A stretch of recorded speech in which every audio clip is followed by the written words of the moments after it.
Au nom du Père, du Fils et du Saint-Esprit. Amen.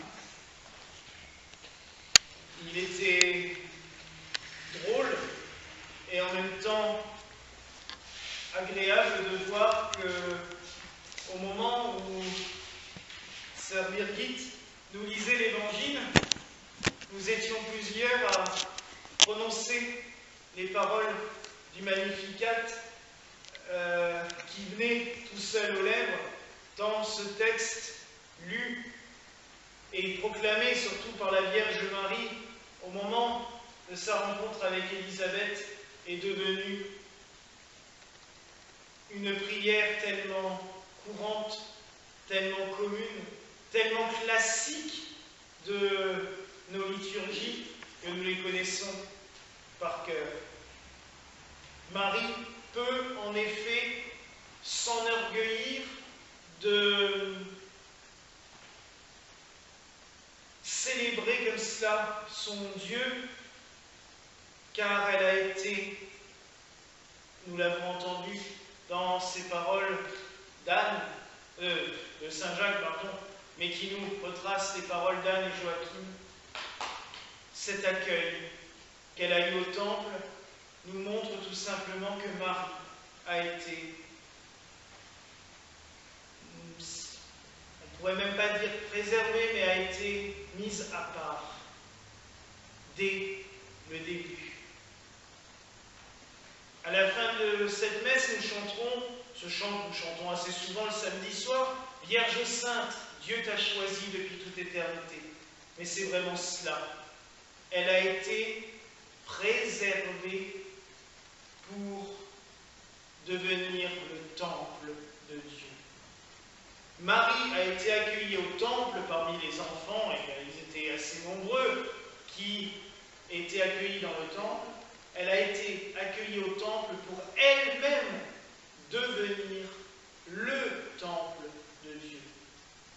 Si durant ce temps de l'Avent, nous célébrons, je rappelle l'Avent gallican, on a 2 semaines de plus que l'Avent classique qui commencera la semaine prochaine, où nous bénirons la couronne, mais durant ce temps de préparation à Noël, il est bon de fêter, et on pourrait être surpris en se disant « Oui, mais pourquoi encore des fêtes de la Vierge ?» Oui, bon, on la fête tout le temps, c'est vrai. Et surtout dans notre calendrier gallican, on en a des fêtes, il y en a au moins 2 à 3 par mois, des fêtes de la Vierge. Je suis d'accord, mais comme toujours, Marie nous conduit à Jésus. Et le fait de célébrer sa présentation au temple et son séjour dans le temple pendant environ 9 ans, c'est tout simplement, encore une fois, pour nous conduire à ce mystère bien plus grand, ce que je vous disais juste avant. Marie est allée au temple, elle a demeuré dans le temple, dans le Saint des Saints à Jérusalem, pour elle-même devenir le temple du Dieu vivant.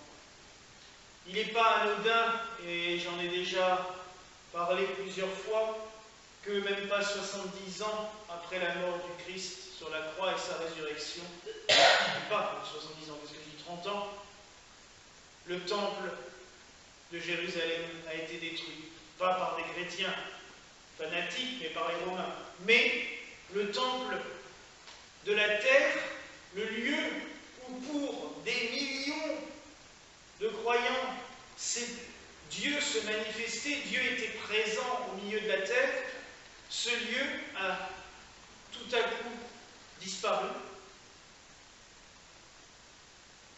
Et en réfléchissant, on peut se demander vraiment pourquoi. Pourtant, le mystère et le message est clair. Marie, devenant temple vivant du Dieu vivant, du Dieu qui s'est incarné, qui est devenu un humain comme nous, le temple, c'était nous. Nous devenions nous-mêmes un temple. L'être humain est appelé, comme Marie, à devenir le temple du Dieu vivant. Il se se donne à nous, à chaque Eucharistie. Il vient vivre en nous. On ne reçoit pas qu'un bout de pain. C'est bien Dieu présent dans le pain et le vin qui vient au plus profond de nous, dans nos entrailles, il vient vivre en nous. Le Père Glenn nous a écrit un texte cet après-midi, logiquement pour les religieux colombaniens, mais il y a un élément dedans que j'ai trouvé assez exceptionnel. Et je voulais vous en faire part parce que ça rejoint tout à fait ce dont on parle ce soir. Marie est devenue le temple de Dieu, est venue demeurer en elle. Et le Père Glenn a fait une très belle analogie entre nous, êtres humains, nos vocations qui peuvent être différentes, et les trois vases sacrés où peut être conservée l'Eucharistie. Ah, de quoi veux-je parler? C'est la semaine dernière qu'on fait leur session de formation liturgique, vous saurez me dire le nom des vases. Il a parlé tout simplement qu'il y a trois lieux où on garde l'Eucharistie. Le tabernacle, qui est un temple en miniature, puisque temple, on l'appelle aussi le tabernacle, donc c'est un temple en miniature où Dieu est conservé. Il y a l'ostensoir, ce grand soleil où nous exposons le Saint-Sacrement lors de l'adoration, et il y a le ciboire, cette espèce de calice avec un couvercle où on conserve les hosties, justement dans le tabernacle, mais qui sert à donner le corps du Christ lors de la communion. On a le ciboire dans les mains pour donner la communion. Et le Père Glenn nous dit, cela symbolise les vocations de chacun. Certains sont juste là pour conserver le Seigneur en eux, conserver aussi la foi, conserver le Seigneur en eux pour la prière, pour la méditation, pour la vie contemplative. Il y a les ostensoirs, c'est-à-dire ceux qui sont là pour montrer le Christ, montrer le chemin dans nos vies de tous les jours. Des prédicateurs, des évangélistes qui vont apporter le message du Christ partout. Et il y a les ciboires, ceux qui sont là pour donner le Christ autour d'eux. Dans la communion, mais aussi le donner de manière plus palpable aussi quand on fait une œuvre de charité, une œuvre de miséricorde, une action sociale. Et Marie, elle a été les trois. Elle a donné le Christ, c'est la première à l'avoir fait, en lui donnant la vie, elle a donné le Christ. Elle a conservé le Seigneur au fond d'elle, elle l'a gardé dans son sein pendant 9 mois, mais après, et c'est ce que le Seigneur loue à longueur de temps, elle a gardé toutes ces choses en son cœur et les a méditées. Et elle nous a aussi montré, le Seigneur, à Cana, les noces de Cana, quand elle se tourne vers les serviteurs qui sont affolés, ils n'ont plus de vin, ils ne savent pas quoi faire. D'abord, elle a dit à son fils, t'as vu, ils n'ont plus de vin. Jésus a dit, oui, mais pour l'instant, moi, je ne vais rien faire. Et Marie a été plus simple, elle a été voir les serviteurs, elle leur a montré son fils. Faites tout ce qu'il va vous dire. Marie a été l'exemple type de ces trois vocations.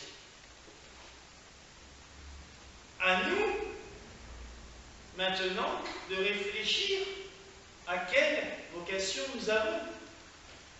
Alors, pas de bol pour mes copains et mes copines prêtres et Claire, on est censé faire les trois. On est censé prier, méditer, on est censé montrer le Christ aux autres et en même temps leur donner. Mais tous les chrétiens aussi, on peut avoir ce boulot-là aussi. Mais là, quand je disais ça pour taquiner mes confrères, c'est parce que dans 2-3 minutes, le Père Ludwig, Mère Christiane, vont faire le vœu de miséricorde. Vous savez que le clergé chez nous prononce ce vœu de miséricorde, ce vœu tout simplement d'être, et on le dit nous-mêmes, que le Christ soit toujours dans nos regards, que le Christ soit dans notre façon d'écouter, que le Christ soit dans notre façon de tendre la main vers les autres, que nous essayons en gros de nous conformer à ce que veut le Christ dans tous les actes de notre vie.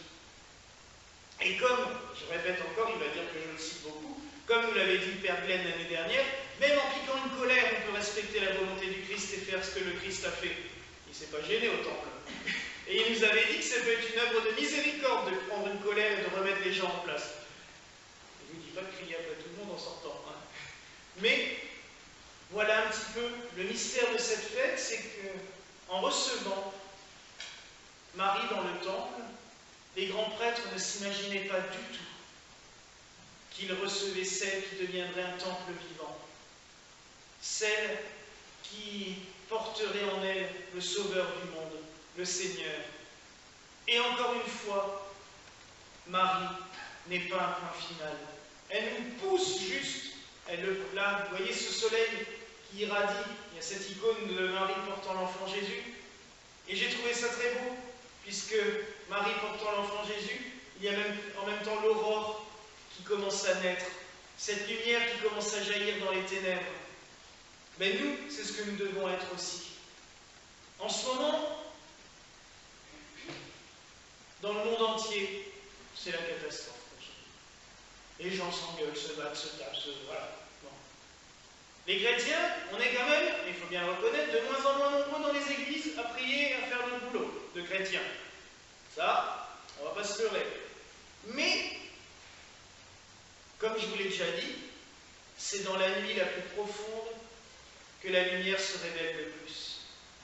Vous prenez une pièce toute noire, toute noire, avec des gros rideaux noirs, et vous prenez juste une épingle, vous faites un trou dans le rideau,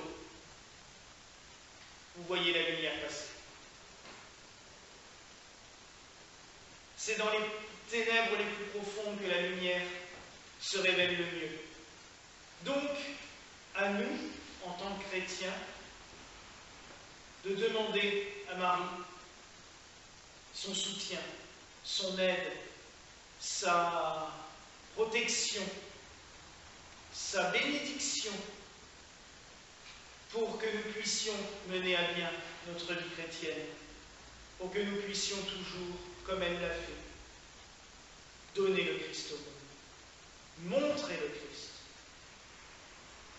mais aussi l'adorer, le vénérer, le prier, le garder au fond de nous pour qu'il puisse vivre en nous et par nous. C'est vraiment ce message-là, ce soir de la purification, de la présentation de Marie. J'ai le mot d'avance là. La présentation de Marie. C'est ce message-là que nous devons conserver.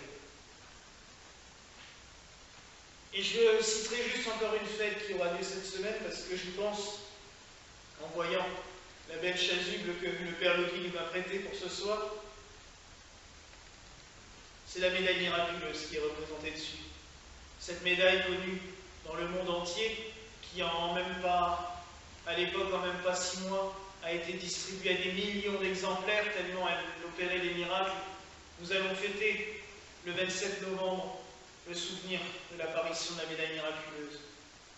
Si chacun d'entre nous, nous pensions que les rayons qui jaillissent des mains de Marie sont les grâces dont je vous ai parlé tout à l'heure, donner le Christ, montrer le Christ. Nous aussi, des rayons de lumière comme ça peuvent jaillir de nos mains. On n'est pas là juste pour attendre que ça passe. On n'est pas là juste pour attendre que les grâces tombent du ciel. On est là aussi pour être des ouvriers, des artisans de ce royaume de Dieu. On en avait parlé déjà dimanche dernier.